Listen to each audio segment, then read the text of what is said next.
De la vie d'une librairie, on peut faire un manga passionnant, c'est ce que je vais vous présenter aujourd'hui dans le manga Libraire jusqu'à l'os qui vient de paraître chez Soleil en ce mois de janvier 2020 et qui est une vraie petite pépite de bonheur. Alors on y va. Bonjour les Sakura, c'est Morgane. On se retrouve pour une nouvelle chronique manga, aujourd'hui sur Libraire jusqu'à l'os, qui est une œuvre autobiographique éditée par Soleil. L'auteur, qui est en fait une autrice, s'appelle Honda. C'est sa première œuvre, Libraire jusqu'à l'os, et ça raconte des histoires qu'elle a vécues, autobiographiques du coup, en librairie.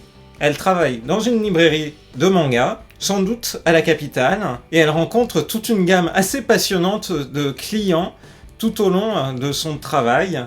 Dans ce manga-là, Honda-san, c'est donc ce squelette.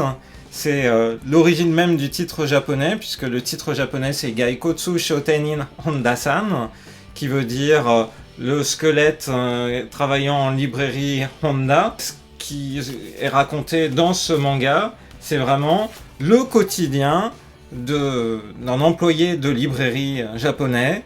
Et c'est un quotidien vraiment difficile, avec beaucoup de nouveautés qui arrivent, des clients qui viennent demander conseils, mais des conseils parfois surprenants, des étrangers, du coup beaucoup d'étrangers qui viennent parler en anglais et qui cherchent, par exemple comme ici dans le chapitre d'ouverture, un manga pour leur enfant. Là en l'occurrence, le monsieur qui arrive a fait plusieurs librairies et ce qu'il cherche c'est un manga. C'est en doujinshi, donc c'est pas quelque chose qu'on trouve dans toutes les librairies. C'est très amusant la manière dont c'est dépeint. Et puis, c'est pas seulement la partie humoristique. Vous voyez, les dessins sont très jolis et très détaillés au niveau des visages. Les employés de la librairie sont tous représentés, alors du coup, par un squelette, un sac en papier, un masque, pour maintenir l'anonymat sur chacun. Et puis, les portraits des clients sont souvent hauts en couleur, très expressifs. On en apprend également beaucoup sur ce qu'est le monde de l'édition au Japon, le monde de la diffusion, de la distribution de livres. Et par exemple ici avec ce chapitre qui se situe juste avant une période de congé au Japon, sans doute soit Obon, soit la Golden Week, soit Shogatsu, c'est-à-dire le Nouvel An, avec beaucoup de nouveautés qui arrivent juste avant et qu'il faut mettre en rayon, ce qui est un travail de folie pour tous les employés qui doivent faire ça tout en répondant aux questions des clients, tout en réachalandant régulièrement parce que les clients viennent acheter toutes les nouveautés. Donc il y a par exemple le quotidien à l'occasion d'une de ces journées qui est dépeint dans cette planche. C'est vraiment passionnant. Moi qui adore fréquenter les librairies et particulièrement au Japon, vous avez sans doute vu par exemple sur Instagram quelques photos que je publiais durant nos séjours au Japon d'expériences en librairie japonaise. Les librairies japonaises, mais qu'est-ce que je les aime! On avait même fait la fête de clôture d'une librairie que j'adorais à Shinjuku, la librairie Kinokuniya. Je pourrais vous remettre ici la vignette de miniature de la vidéo si vous voulez voir une belle librairie japonaise, comment ça se passe à l'intérieur, et puis finalement l'ambiance. Je vous recommande d'aller voir cette vidéo après cette chronique manga. Un autre moment privilégié dans la vie d'une librairie, c'est quand les commerciaux des différents éditeurs viennent justement vérifier comment se vendent leurs produits, viennent un peu faire de forcing pour que leurs livres soient mieux mis en avant, viennent présenter leurs nouveautés.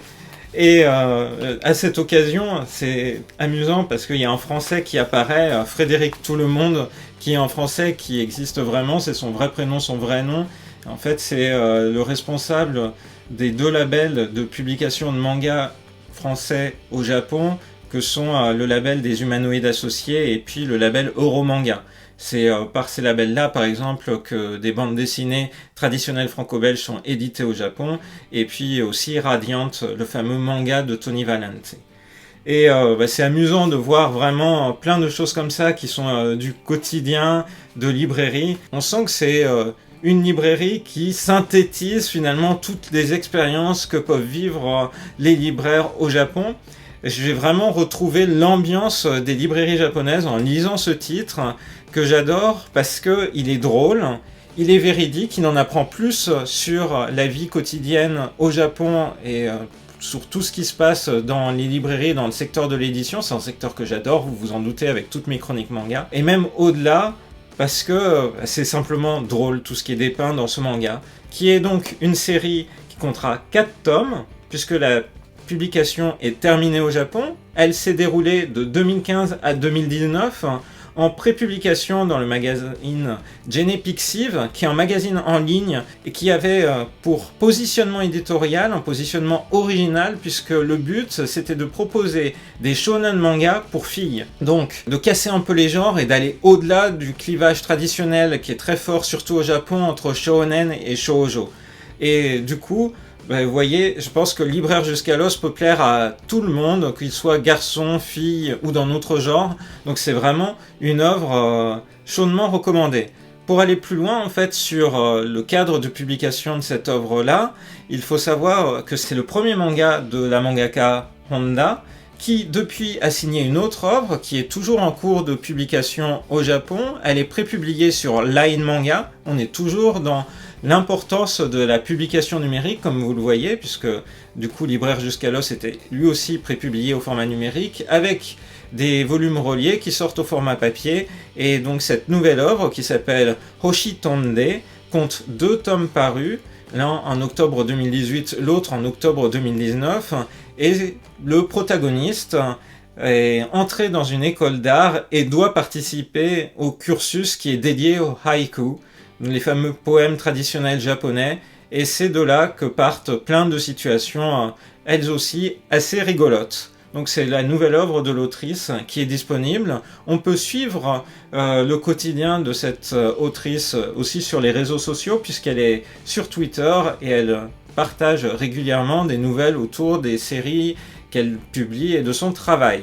À propos de Libraire jusqu'à l'os, c'est bien mentionné dans le 3e de couverture, il y a un animé qui a été diffusé au Japon en 2018, à l'automne 2018, adaptation animée de 12 épisodes, qui durent chacun à peu près 12 minutes, donc disponible sur Crunchyroll.